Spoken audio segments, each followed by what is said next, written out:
जय हिंद साथियों। Career academy कुंडा के इस ऑनलाइन प्लेटफॉर्म पर आप सभी बच्चों का हार्दिक स्वागत है। बच्चों, मैं मान सर, आपका केमिस्ट्री टीचर। अभी तक कैरियर एकेडमी कुंडा पर आपको लगातार सारी क्लासेस जैसे कि मैथ्स और फिजिक्स की क्लासेस आपको मिल रही थी, बट केमिस्ट्री की क्लास नहीं चल रही थी।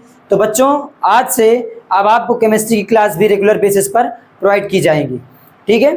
तो बच्चों, सबसे पहले हम लोग केमिस्ट्री को थोड़ा सा एक बार आपको मैं बता देता हूँ कि क्या होता है, क्या नहीं होता है, कैसे हमको जानना है, ठीक है। अगर मैं बात करूँ केमिस्ट्री की, तो केमिस्ट्री को हिंदी में क्या कहते हैं? रसायन विज्ञान। रसायन विज्ञान, ठीक है। रसायन विज्ञान में एक्चुअल अगर मैं बात करूं कि सबसे ज्यादा फोकस किस पर किया जाता है, तो सबसे ज्यादा फोकस किया जाता है पदार्थ, या इसी को हम कहते हैं द्रव्य, ठीक है। अगर मैं इंग्लिश की बात करूं तो पदार्थ को इंग्लिश में बोलते हैं मैटर और द्रव्य को बोलते हैं सब्सटेंस, ठीक है। दोनों वही होता है। पदार्थ को अगर मैं डिफाइन करूं कि पदार्थ क्या होता है, तो आप लोगों ने सुना होगा कि पदार्थ वह होता है जो स्थान घेरता है और जिसका द्रव्यमान होता है, ठीक है ना, वो पदार्थ होता है, ठीक है। तो वही बोला जाता है कि पदार्थों के संगठन, गुणधर्म, संरचना, ठीक है ना, इन सभी का अध्ययन विज्ञान की जिस शाखा में किया जाता है उसे रसायन विज्ञान कहते हैं, ठीक है ना। अब मैं क्या करूंगा, इसका वर्गीकरण करूंगा। रसायन विज्ञान का वर्गीकरण, रसायन विज्ञान का वर्गीकरण। जब मैं रसायन विज्ञान का वर्गीकरण करूंगा भैया, तो इसको बोला जाता है क्लासिफिकेशन ऑफ केमिस्ट्री, या आप इसको देखोगे कहीं ना कहीं कि branches of chemistry, branches of chemistry. तो वी नो दैट, हमको पता है कि जो केमिस्ट्री होती है, केमिस्ट्री के 3 ब्रांच होते हैं, ठीक है। कितने ब्रांच? 3 ब्रांच। पहला क्या है? पहला हम बोलते हैं फिजिकल केमिस्ट्री। क्या बोलते हैं? Physical chemistry. पहला हमारा होता है फिजिकल केमिस्ट्री, और सेकंड हमारा होता है इनऑर्गेनिक केमिस्ट्री, इनऑर्गेनिक केमिस्ट्री, और थर्ड हमारा होता है ऑर्गेनिक केमिस्ट्री, ऑर्गेनिक केमिस्ट्री। अब देखिए बच्चों, पर्टिकुलर अगर मैं आपसे बात करूं तो physical chemistry, inorganic chemistry, organic chemistry, ये तीनों इसके क्या हो गए? ब्रांचेस हो गए केमिस्ट्री के। बट सबसे पहले मैं डिस्कस जो करूंगा वो ऑर्गेनिक केमिस्ट्री के बारे में डिस्कस करूंगा। उसका रीजन क्या है, मैं आपको एकदम क्लियर कर देना चाहता हूं कि उसका रीजन क्या है। क्योंकि केमिस्ट्री की बच्चों ये पहली क्लास है, तो पहली क्लास होने का मतलब मेरा मन ये है, मेरा मोटिव ये है कि कोई ऐसी क्लास आपको प्रोवाइड की जाए जो हमारे बच्चे जुड़े हुए हैं, चाहे वो क्लास 10th का बच्चा हो, चाहे वो 11th का हो और चाहे 12th का हो, सब के लिए ये क्लास एलिजिबल होनी चाहिए, ठीक है। तो बच्चों, मैं क्या कर रहा हूँ, ऑर्गेनिक केमिस्ट्री में अगर मैं बात करूँ तो आप चाहे 11th में हो चाहे 12th में हो, आपको इसकी जो ब्रांच है ऑर्गेनिक केमिस्ट्री, इसको आपको पढ़ना ही है, ठीक है। बच्चों, मैं करने वाला क्या हूं यहाँ पर आपको देखना क्या है, चीजों को नोटिस ये करना है कि क्लास 10th में ऑर्गेनिक केमिस्ट्री का एक चैप्टर है जिसको लोग हम बोलते हैं carbon and its compound, carbon and its compound, ठीक है। और अगर मैं बात करूं 11th क्लास की, तो 11th क्लास में तो पूरा आपको इसका 2 चैप्टर मिलेगा, ठीक है ना। पहला चैप्टर इसका क्या मिलेगा? Introduction to organic chemistry, introduction to organic chemistry, और सेकेंड यूनिट आपको इसकी मिलने वाली है हाइड्रोकार्बन, हाइड्रोकार्बन, ठीक है। और जब मैं 12th की बात करूंगा तो 12th में ऑर्गेनिक का तो पूरा अगर मैं कहूं कि अगर 100% आपकी बुक है तो 50% वेटेज तो केवल और केवल ऑर्गेनिक केमिस्ट्री का है, ठीक है। तो अगर 11th का बेस मजबूत है, 11th केमिस्ट्री आप अच्छे से पढ़े हो, तब तो आपके लिए 12th में ऑर्गेनिक पढ़ने में बहुत मजा आएगी। लेकिन अगर आपका 11th खराब है, 11th आपका गड़बड़ गया हुआ है, 11th आपका अच्छा नहीं है, तो आप 12th में क्या करोगे? फंसोगे, आपको दिक्कत बनेगी। उसका रीजन क्या है? उसका रीजन ये है कि 12th में फर्स्ट यूनिट जो आप पढ़ते हो उसमें है halo alkane and hello arene. तो आप देखोगे मेरे प्यारे बच्चों कि halo alkane and hello arene में सबसे पहले आपको बताएगा कि halo alkane and hello arene होता क्या है, ठीक है, और preparation method of halo alkane and hello arene, ठीक है, कैसे उसको बनाया जाता है, ठीक है, और उसके बाद आप उसका भौतिक गुण, रासायनिक गुण देखोगे। तो चीजें क्या होंगी वहां पर आपको सीधे ऑर्गेनिक कंपाउंड्स मिलेंगे, ठीक है, चीजें आपको बदलती हुई दिखेंगी, आपके समझ में नहीं आएगा। उसका रीजन ये होगा कि आपने 11th की जीओसी नहीं पढ़ा है, जनरल ऑर्गेनिक केमिस्ट्री, उसमें आपने आईयूपीएसी नहीं पढ़ा हुआ है ठीक से, ठीक है, चीजों को आप कनेक्ट नहीं कर पाए। अगर चीजों को आप कनेक्ट नहीं करेंगे, आप अगर ऑर्गेनिक कंपाउंड बनाना नहीं सीख पाएंगे, कंपाउंड के आप नेम ही नहीं बता पाएंगे, आपको पता ही नहीं है कि फंक्शनल ग्रुप क्या होता है, सब्स्टिट्यूएंट्स क्या होते हैं आपके, ठीक है, 1 डिग्री 2 डिग्री 3 डिग्री क्या होता है, हाइब्रिडाइजेशन क्या होता है, sp3 sp2 sp, ये सब क्या होता है आपको नहीं पता है कि मुख्य कार्बन श्रृंखला का चयन कैसे किया जाता है, और मुख्य कार्बन श्रृंखला के लिए नाम कैसे लिखा जाता है कि 1 कार्बन के लिए मेथ, 2 के लिए 3 के लिए प्रोप, 4 के लिए ब्यूट, 5 के लिए पेंट। इस तरीके से जब आप चीजों को कनेक्ट ही नहीं कर पाओगे एक चीज से दूसरी चीज को, तो आप कहीं ना इसमें आप फंसोगे 12th में। इसलिए मेरे प्यारे बच्चों, ये जो आज की मेरी क्लास है ये 10th 11th और 12th सभी के लिए मोस्ट इंपॉर्टेंट है। मेरे प्यारे बच्चों, आपको करना क्या है, आपको आज से ही एकदम अच्छे से जुड़ जाना है, क्योंकि रीजन ये है कि अगर आप ऑर्गेनिक में एक भी लेक्चर आपने मिस किया तो बहुत ही प्रॉब्लम आ जाएगी, क्योंकि इसमें हर एक लेक्चर प्रीवियस लेक्चर से कनेक्टेड होता है, ठीक है। यहाँ पर होता क्या है कि आप ऐसा नहीं होगा डायरेक्ट आप मेरा 5वां लेक्चर स्टार्ट करेंगे देखना और आपको वहीं पर आने लगेगा, ऐसा नहीं होगा। अगर आप आज के क्लास से ही हमारे साथ नहीं जुड़ पाएंगे तो आपके पास प्रॉब्लम आने लगेगी। प्रॉब्लम ये आएगी कि अगर आप दूसरा लेक्चर देखोगे तो पहले लेक्चर अगर आप नहीं देखे हो तो आपको समझ में ही नहीं आएगा, ठीक है। तो बच्चों, ये मेरी रिक्वेस्ट है, और ऑर्गेनिक का एक फंडा होता है कि आपको करना क्या है कि रेगुलर बेसिस पर, रेगुलर बिहाफ पर आपको अपनी क्लास लेनी है। अगर आप मिस किए तो कहीं ना कहीं गड़बड़ हो जाएगा, ठीक है। बट अब आपको थोड़ा सा मैं अब लेकर चलूंगा ऑर्गेनिक केमिस्ट्री की ओर, कहीं ना कहीं इतना चीजें आपको समझ में आ गई होंगी, ठीक है बच्चों। इसको मैं हटाता हूं और इसको मैं हटाकर अब मैं आपके सामने ऑर्गेनिक केमिस्ट्री को प्रेजेंट करने चल रहा हूं। सबसे पहले मैं आपको यह बताऊंगा कि ऑर्गेनिक केमिस्ट्री होती क्या है, ठीक है ऑर्गेनिक केमिस्ट्री क्या होती है, कैसे शुरुआत हुई इसकी, कैसे क्या हुआ, और स्पेशली मैं बता दे रहा हूं बच्चों, ये 10th 11th और 12th के लिए मोस्ट इंपॉर्टेंट क्लास होने वाली है। सबसे पहले मैं बात करने चल रहा हूं ऑर्गेनिक केमिस्ट्री की। इसको कहते क्या है, इसको कहते हैं कार्बनिक रसायन। कार्बनिक रसायन, जैसा कि इसके नाम से ही आपको पता चल रहा है कि इसमें क्या आएगा बाबू, कार्बन आएगा, ठीक है ना।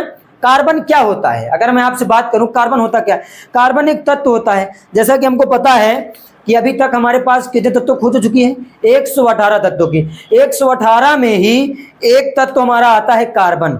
अब सबसे बड़ी बात यहाँ पर क्वेश्चन मार्क ये बनता है कि सर इतने तत्व हैं, 118 तत्व हैं, और तो किसी की ब्रांच केमिस्ट्री में नहीं बनाई गई, ये ऐसा क्या है इस कार्बन में कि इसकी एक अलग से ब्रांच बना दी गई है, ठीक है। कार्बनिक रसायन ही पूरा बन गया, किसमें हम केवल क्या पढ़ेंगे, कार्बन के बारे में ही पढ़ने वाले हैं।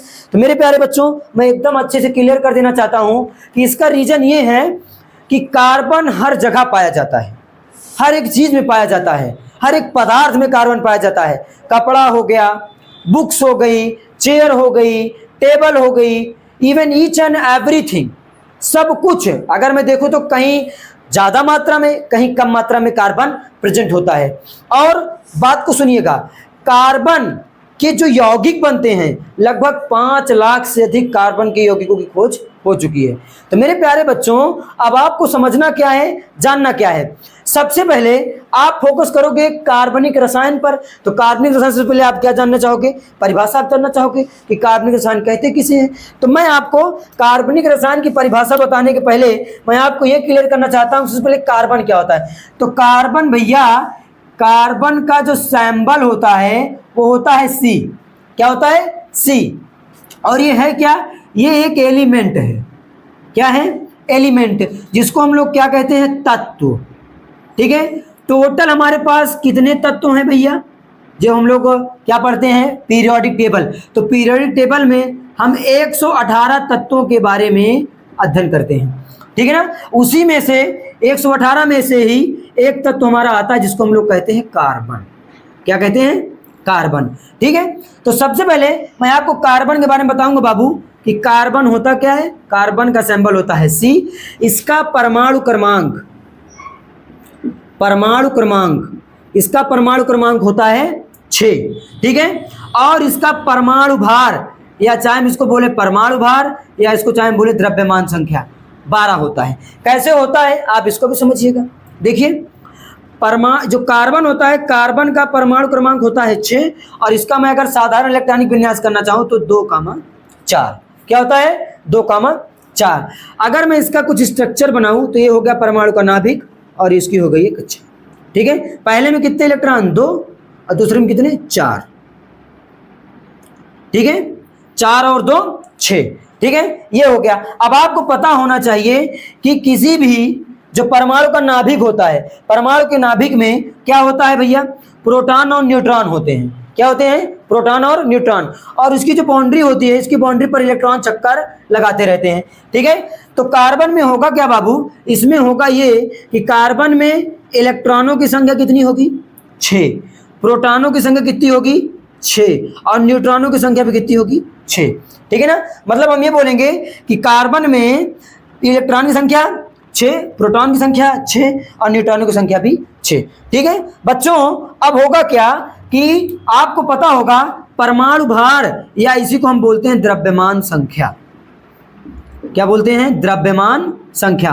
और द्रव्यमान संख्या निकालने का फार्मूला होता है प्रोटॉनों की संख्या प्लस न्यूट्रॉनों की संख्या। तो प्रोटॉनों की संख्या बाबू है 6 और प्लस न्यूट्रॉन की संख्या है 6, तो 6 6 12। इसीलिए इसका जो परमाणु भार होता है कितना होता है? 12 होता है, ठीक है। अब बच्चों, मैं आपके सामने एकदम क्लियर कर देना चाहता हूं, एकदम मैं आपको बता देना चाहता हूं कि अब मैं आपको बताऊंगा कार्बनिक रसायन के बारे में। कार्बनिक रसायन के बारे में जब मैं बात करूंगा बाबू कार्बनिक रसायन की, तो इसको हम लोग बोलते क्या हैं? अगर मैं बात करूं कार्बन के बारे में, मैंने आपको डिस्कस कर दिया, मैंने बता दिया। अब मैं बात करूंगा ऑर्गेनिक केमिस्ट्री के बारे में, ठीक है। ऑर्गेनिक केमिस्ट्री के बारे में, ठीक है ना। इसमें क्या पढ़ते हैं भैया, क्या हम अध्ययन करते हैं? तो इसमें भैया हम कार्बन और उसके यौगिकों का अध्ययन करते हैं। यौगिकों का अध्ययन हम इसको परिभाषित कैसे करेंगे? रसायन विज्ञान की वह शाखा जिसके अंतर्गत कार्बन और उसके यौगिकों के बारे में अध्ययन किया जाता है, उसे हम क्या कहते हैं? ऑर्गेनिक केमिस्ट्री या कार्बनिक रसायन कहते हैं। बाबू, इसकी एक आधुनिक परिभाषा भी है। मॉडर्न डिफिनीशन इसकी क्या है? अगर मैं बात करूं इसकी आधुनिक परिभाषा की, तो इसकी आधुनिक परिभाषा जो है बाबू वो ये है कि आपने एक वर्ड सुना होगा जिसको कहा जाता है हाइड्रोकार्बन। क्या कहा जाता है? हाइड्रोकार्बन। हाइड्रोकार्बन और उसके व्युत्पन्न, हाइड्रोकार्बन और उसके व्युत्पन्न को क्या बोलते हैं बाबू? कार्बनिक रसायन कहते हैं। अब आपको डिफिनेशन समझनी है कि हाइड्रोकार्बन और उसके व्युत्पन्न। पहले आप समझेंगे हाइड्रोकार्बन क्या होता है। तो हाइड्रोकार्बन वह यौगिक होता है जिसमें केवल और केवल कार्बन और हाइड्रोजन मिलकर बने होते हैं। ऐसा यौगिक जो केवल और केवल किससे मिलकर बना हो? कार्बन और हाइड्रोजन मिलकर बना हो, हाइड्रोकार्बन कहलाता है, ठीक है। क्लास 11 में एक चैप्टर भी है पूरा, आपको पूरा इसको डिस्कस करना, अच्छे से पढ़ना है, डिटेल में हम आपको बताएंगे भी, ठीक है बाबू। बट इसके व्युत्पन्न की जब हम बात करते हैं तो इसके व्युत्पन्न का मतलब ये होता है कि इसके हाइड्रोजन को एक या एक से अधिक हाइड्रोजन को रिप्लेस करके इसकी जगह पर नाइट्रोजन का आ जाना, ऑक्सीजन का आ जाना, ठीक है, या हैलोजन्स परिवार के तत्वों का आ जाना ही इसका क्या कहलाता है? व्युत्पन्न कहलाता है, ठीक है। इसके मैं कुछ उदाहरण की बात कर लेता हूं। तो इसका उदाहरण अगर मैं बात करूं तो CH4 हमारा होता है मेथेन, ठीक है। फिर हमारा होता है C2H6, फिर होता है C3H8, ठीक है, एटसेट्रा। ये जितने भी मैंने यहाँ पर कंपाउंड्स लिखे हुए हैं ये सब हमारे ऑर्गेनिक कंपाउंड्स हैं, ठीक है बच्चों। अब मैं अपनी सीरीज को थोड़ा सा आगे बढ़ाता हूँ। मुझे लगा होगा कि आपको समझ में आ गया, मुझे लग रहा है। अगर आपको स्क्रीनशॉट लेना है तो आप आराम से स्क्रीनशॉट इसका ले सकते हैं, ठीक है। मैं इसको इरेज करने जा रहा हूँ। अब आपको जानना ये है कि इसकी खोज कैसे हुई, कैसे इसको जाना गया, इसकी हिस्ट्री क्या है। थोड़ा इसकी हिस्ट्री के बारे में हम डिस्कस कर लेंगे। अब जब इसकी हिस्ट्री पढ़ेंगे बाबू, तब हमको समझ में आएगा कि चीज़ें कनेक्ट कहाँ से हो रही हैं, एक दूसरे से कैसे कनेक्ट होती हैं। ठीक है, अब मैं आपको यहाँ पर बताने वाला हूँ कि चीज़ इसकी कैसी कनेक्ट हुई। देखो भैया, सबसे पहले मैं बात करूँगा 1815 के बारे में। 1815 के बारे में एक रासायनिक वैज्ञानिक थे जिनका नाम था बर्जीलियस। क्या नाम था? बर्जीलियस। इन्होंने क्या कहा, बर्जीलियस साहब ने कहा कि अभी तक, मतलब 1815 तक कोई भी कार्बन के यौगिक लैब में नहीं बनाए गए हैं। लैब में नहीं बनाए गए हैं। कब की? 1815 की बात किया इन्होंने। बर्जीलियस साहब ने बताया कि कार्बन के यौगिक अभी भी लैब में बनाए नहीं गए हैं। अच्छा, तो फिर जो कार्बनिक यौगिक होते हैं ये बनते कैसे हैं? क्वेश्चन बनता है, ठीक है ना, कि जो कार्बनिक यौगिक होता है फिर ये बनता कैसे? जब अभी तक लैब में कोई बना ही नहीं गया है तो बनता कैसे है? तो हुआ क्या कि इसी तरीके से डिस्कस करते करते बात आगे बढ़ी तो इन्होंने कहा कि एक होता है जिसको बोला जाता है vital force theory. Vital force theory, जैव शक्ति सिद्धांत। जैव शक्ति सिद्धांत, ठीक है, जैव शक्ति सिद्धांत। इन्होंने कहा कि एक रहस्यमयी बल होता है। क्या होता है? रहस्यमयी बल। और ये रहस्यमयी बल करता क्या है? ये रहस्यमयी बल करता ये है कि कार्बनिक यौगिकों के बारे में बताता है। कार्बनिक यौगिकों के बारे में बताता है, इन्होंने कहा, ठीक है। और इन्होंने एक बात कही कि जितने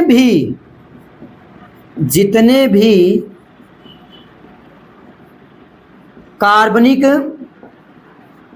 यौगिक हैं या बने हैं वो सभी केवल और केवल सजीवों से प्राप्त किए जा सकते हैं। केवल और केवल सजीवों से प्राप्त किए जा सकते हैं। इनका निर्जीव से कोई लेना देना नहीं है। इसे ही वाइटल फोर्स थ्योरी कहा गया, जैव शक्ति सिद्धांत कहा गया। जैव शक्ति सिद्धांत कहा गया, ठीक है बच्चों। देखो, मैं आपको पूरी हिस्ट्री बता रहा हूं। मैं बात कर रहा हूं 1815 की। 1815 में इन्होंने पहले बताया कि कार्बन के जितने भी यौगिक एक भी लैब में नहीं बनाए गए हैं और इसको एक रहस्यमयी बल बनाता जिसे क्या कहते हैं? जैव शक्ति सिद्धांत, ठीक है। और इन्होंने एक बात बताई कि जितने भी कार्बनिक यौगिक हैं या बने हैं वे सभी केवल और केवल सजीवों से प्राप्त किए जा सकते हैं। इनका निर्जीव से कोई लेना देना नहीं है। अच्छा बच्चों, और इसे ही वाइटल फोर्स थ्योरी या जैव शक्ति सिद्धांत कहा गया, ठीक है। इनकी बात मानी गई। कब तक मानी गई, कहां तक मानी गई? अब आगे जब हम चलेंगे थोड़ा सा इसका दूसरा पहलू आएगा तब हमको और अच्छी चीजें समझ में आएंगे कि इनकी कितनी बात सही थी और कितनी इनकी बात गलत थी। अच्छा भैया, इन्हीं का एक चेला था जिसका नाम था वोहलर। क्या नाम था? वोहलर। अच्छा, इनका कहना क्या था? इनका कहना यह था कि जितने भी कार्बनिक यौगिक बनते हैं वो सभी सजीवों से प्राप्त किए जाते हैं, निर्जीव से कोई लेना देना नहीं है। अच्छा भैया, बात आई अब 1828 की। इसकी बात आई 1828 की। अच्छा बाबू, जब मैं 1828 की बात करूंगा, 1828 जब मैं 1828 की बात करूंगा तब मैं डिस्कस करूंगा वोहलर के बारे में। वोहलर साहब जो थे ये बर्जीलियस साहब के चेले थे, ठीक है ना। एक कहावत है ना बाबू कि गुरु गुरु रह गया और चेला शक्कर हो गया। तो वही बात है। अब 1828 में वोलर साहब ने किया क्या? वोलर साहब ने किया ये कि इन्होंने यूरिया की खोज कर दी, और यूरिया को किसने खोज कर दी? लैब में बना दिया। तो 1828 में वोलर ने यूरिया को लैब में बना दिया। अच्छा बाबू, जब इन्होंने यूरिया को लैब में बना दिया तो हुआ क्या? हुआ ये कि अब यूरिया बनी कैसे? यूरिया बनी ऐसे, वोलर साहब ने अमोनियम साइनेट लिया। क्या लिया? Ammonium cyanate. और अमोनियम साइनेट को गर्म करके यूरिया का निर्माण कर दिया। अच्छा, जब निर्माण कर दिया तो यूरिया है क्या? यूरिया एक कार्बनिक यौगिक है। अच्छा, यूरिया जब कार्बनिक यौगिक है बाबू, तो अमोनियम साइनेट क्या है? अमोनियम साइनेट एक निर्जीव है। क्या है? निर्जीव है। जब अमोनियम साइनेट एक निर्जीव है तो कंडीशन क्या बनी कि निर्जीव से इन्होंने क्या किया? कार्बनिक यौगिक का निर्माण कर दिया। जब इन्होंने निर्जीव से कार्बनिक यौगिक का निर्माण कर दिया तो वहीं पर वाइटल फोर्स थ्योरी, बर्जीलियस के जैव शक्ति सिद्धांत का अंत हो गया। और उनकी बात यहीं पर गलत साबित हो गई। गलत इसलिए साबित हो गई कि इन्होंने क्या कहा था? उन्होंने कहा था कि जितने भी कार्बनिक यौगिक बनाए जाते हैं वो सब किससे बनाए जाते हैं? सजीवों से प्राप्त किए जा सकते हैं, इनका निर्जीव से कोई लेना देना ही नहीं है। लेकिन वोहलर ने क्या किया? निर्जीव से कार्बनिक यौगिक बना दिया, तो वहीं पर जैव शक्ति सिद्धांत का अंत हो गया। तो हुआ क्या कि अमोनियम साइनेट लिया NH4CNO और इसे डायरेक्ट किया गर्म, और गर्म करने पर बन गया NH2CONH2। ठीक है, ये है क्या बाबू? यूरिया है। क्वेश्चन पूछ सकता है, ठीक है, कंपटीशन में भी क्वेश्चन पूछता है, ऐसे भी नॉर्मली पूछ सकता है कि सबसे पहले लैब में बनने वाला कार्बनिक यौगिक कौन सा था? तो कौन सा था बाबू? यूरिया था। किसने बनाया था? बनाया था वोहलर साहब ने। ठीक है, तो यहीं पर हो गया जैव शक्ति सिद्धांत का अंत। एक दो चीजें आपको और याद रखनी चाहिए। इसके बाद बना था लैब में एसिटिक एसिड, और इसको बनाया था किसने? कोल्बे साहब ने। किसने? कोल्बे साहब ने। और इसके बाद बना था मेथेन, और मेथेन को बनाया था किसने? बर्थेलो ने। किसने बनाया था? बर्थेलो ने। ठीक है, अच्छा बच्चों, अब बात यह है किसने इसको बनाया? किसने था? बर्थेलो साहब ने। इतनी बात हो गई। अच्छा, मैं थोड़ा हट जाता हूं और आप लोग बाबू स्क्रीनशॉट इसका ले लीजिए।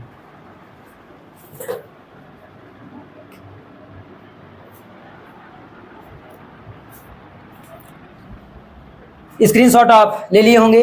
अब यहाँ पर इनकी इतिहास को भैया हम ख़त्म करते हैं और आगे अब हम डिस्कस करते हैं चीज़ों को कि अब चीज़ें कैसे हुई, क्या हुआ। अब हम कार्बन के बारे में एकदम बढ़िया से लेकर चलते हैं, एक एक बात को आपको समझाते हैं बाबू कि कैसे एक एक बात आपको समझ में आनी है, कैसे क्या होना है। सबसे पहले मैं क्या करूँगा, कार्बन का अगर मैं इलेक्ट्रॉनिक विन्यास करूँ तो 2,4, इसके लास्ट में कितने इलेक्ट्रॉन हैं? 4 हैं। आपको पता है कि कोई भी जो यौगिक होता है वो क्या करता है, या कोई भी जो तत्व होता है वो ये चाहता है कि हमारा अष्टक पूर्ण हो जाए। अष्टक पूर्ण होने का मतलब क्या हुआ? आपको पता है कि जैसे कहानी बनती है 2, 8, 8, 18, 18, 32 की। ठीक है, होगा क्या कि जैसे एक नेचर होता है, इंसान का नेचर होता है कि वो क्या करता है, जैसे मैं हूँ तो मैं अपने पड़ोसी जैसा बनना चाहूँगा। ठीक है ना, मेरे पड़ोस में कोई, या मेरे कोई ब्लॉक में, मेरे कोई डिस्ट्रिक्ट में कोई अच्छा टॉप कर गया या आगे बढ़ गया तो मैं कोशिश करूँगा कि मैं उससे जैसा बन जाऊँ।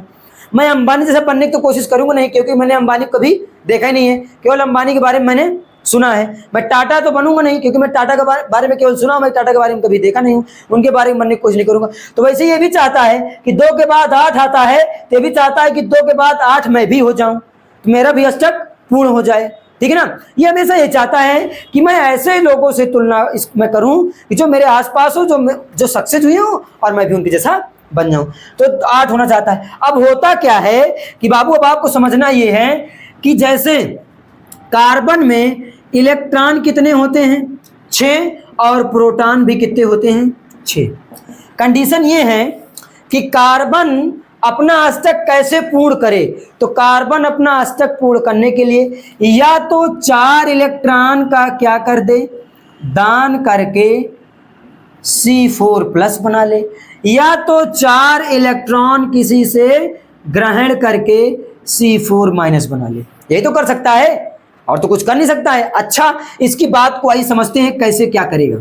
अब आप देखो, कंडीशन ये बनेगी कि जैसे ये 4 इलेक्ट्रॉन अपना दान करना चाहेगा, 4 इलेक्ट्रॉन अपना दान किसी को देना चाहेगा, तो प्रोटॉन कितने हैं? 6, इलेक्ट्रॉन कितने हैं? 6। अब ये क्या करेगा कि अगर अपना एक इलेक्ट्रॉन निकालेगा, कार्बन अपना एक इलेक्ट्रॉन निकालेगा, तो इलेक्ट्रॉन तो निकला लेकिन प्रोटॉन उतना ही रहा। ठीक है, तो प्रोटॉन क्या करेगा? प्रोटॉन ये कोशिश करेगा कि मैं इसको जाने ना दूं। ठीक है ना। कंडीशन क्या बनने वाली है कि एक इलेक्ट्रॉन तो मान लो आराम से दे दिया, इसको देना है उसको दे दिया, अपना अष्टक पूर्ण करने के लिए काम कर रहा है, दे दिया, कोई बात नहीं, दिया। प्रोटॉन क्या किया? अब प्रोटॉन तो है 6 और इलेक्ट्रॉन कितना बचा? 5।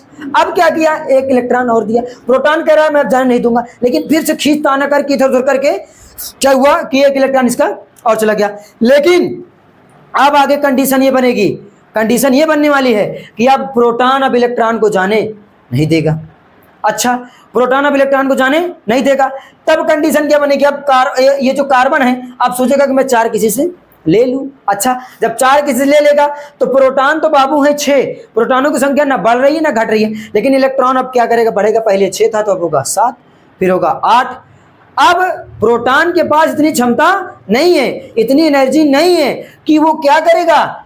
10 इलेक्ट्रॉन या 8 इलेक्ट्रॉन को अपने पास संभाल पाए। इसीलिए ये जो कार्बन होता है बाबू, ये ना तो 4 इलेक्ट्रॉन किसी को दे पाता है और ना किसी से ले पाता है अपना अष्टक पूर्ण करने के लिए। अब दूसरी चीज क्या है? हर इंसान की नेचर होती है, अगर इंसान को भूख लगती है तो वो खाना ढूंढता है, कहीं ना कहीं से कुछ ना कुछ करके अपना पेट तो भरेगा ही, तो ये बाबू कुछ ना कुछ करके अपना अष्टक पूर्ण करेगा ही। तो कार्बन अपना अष्टक पूर्ण करने के लिए क्या करता है? कार्बन अपना अष्टक पूर्ण करने के लिए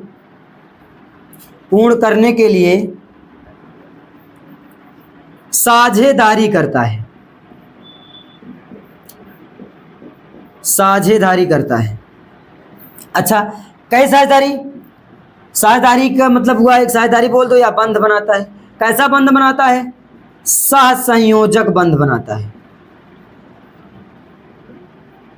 सहसंयोजक बंध बनाता है, कोवैलेंट बॉन्ड का निर्माण करता है, सहसंयोजक बंध बनाता है। अच्छा, सहसंयोजक बंध में होता क्या है बाबू? अब आपको चीजों को समझना है। देखिए धीरे धीरे अब आपको मजा आएगा, एकदम अच्छे से आनंद आने लगेगा अब आपको ऑर्गेनिक में एकदम। और आप मुझसे ऑर्गेनिक पढ़ेंगे तो आप किसी से पढ़ना भूल जाएंगे, क्योंकि इतनी मजा आने वाली है आपको अभी कि अभी आप देखेंगे।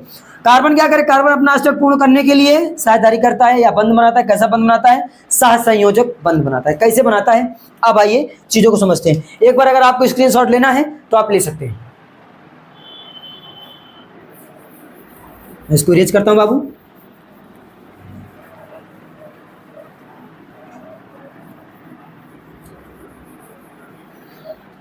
होगा क्या कि जैसे कार्बन, आपको पता है कि कार्बन के आयतन कोश में कितने इलेक्ट्रॉन?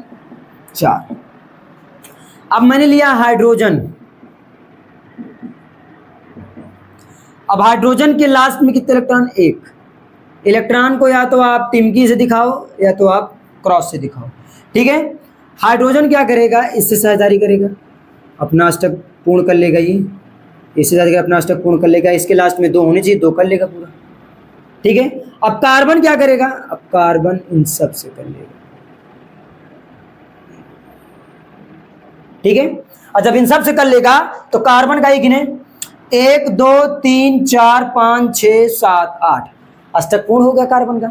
हाइड्रोजन देख लो, हाइड्रोजन कितना होना चाहेगा? 2 होना चाहेगा, तो 1 2, इस हाइड्रोजन देखो 1 2, इस हाइड्रोजन देखो 1 2, इस हाइड्रोजन देखो 1 2, तो दोनों का काम बन गया। और ये क्या किया है? जो बंध, ये जो साझेदारी किया है, ये साझेदारी जो किया है, इसको हम लोग बोलते हैं सहसंयोजक बंध। क्या बोलते हैं? सहसंयोजक बंध। इसमें इलेक्ट्रॉनों की क्या होती है? साझेदारी होती है। ठीक है, अच्छा अब आपको समझना ये है कि इसको लिखा कैसे जाएगा। एक कार्बन है तो C कितने हाइड्रोजन है? 4, तो इसको हम बोलेंगे CH4। क्या बोलेंगे? CH4। अच्छा, इसका स्ट्रक्चर भी बनता है। कैसे स्ट्रक्चर बनेगा? स्ट्रक्चर बनाते हैं तो CH एच एच एच। बाबू मैं आपको डिटेल में पढ़ा रहा हूं तो मैं आपको भी बताऊंगा कि मैंने यहाँ पर एक डंडी क्यों लगाई। ये जो डंडी लगाई है इसी को मैं कहता हूं बंध। क्या कहता हूं? बंध। ठीक है, अब बंध कैसे होते हैं अब आपको मैं बताऊंगा। सिंगल बॉन्ड, डबल बॉन्ड और ट्रिपल बॉन्ड के बारे में। सिंगल बॉन्ड को क्या बोलते हैं? एकल बंध। डबल बॉन्ड को बोलते हैं द्विबंध और ट्रिपल बॉन्ड को बोलते हैं त्रिबंध।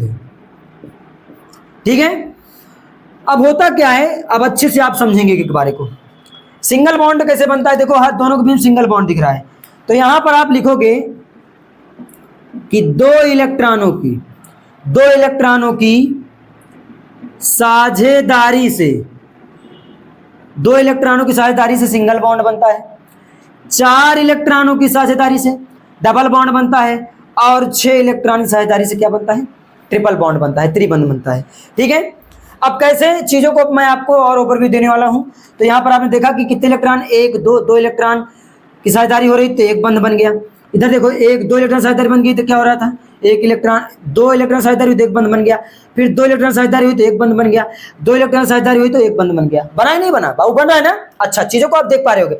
अब मैं दिखाऊंगा आपको कि 4 इलेक्ट्रॉनों की साझेदारी से कैसे डबल बॉन्ड बनता है। तो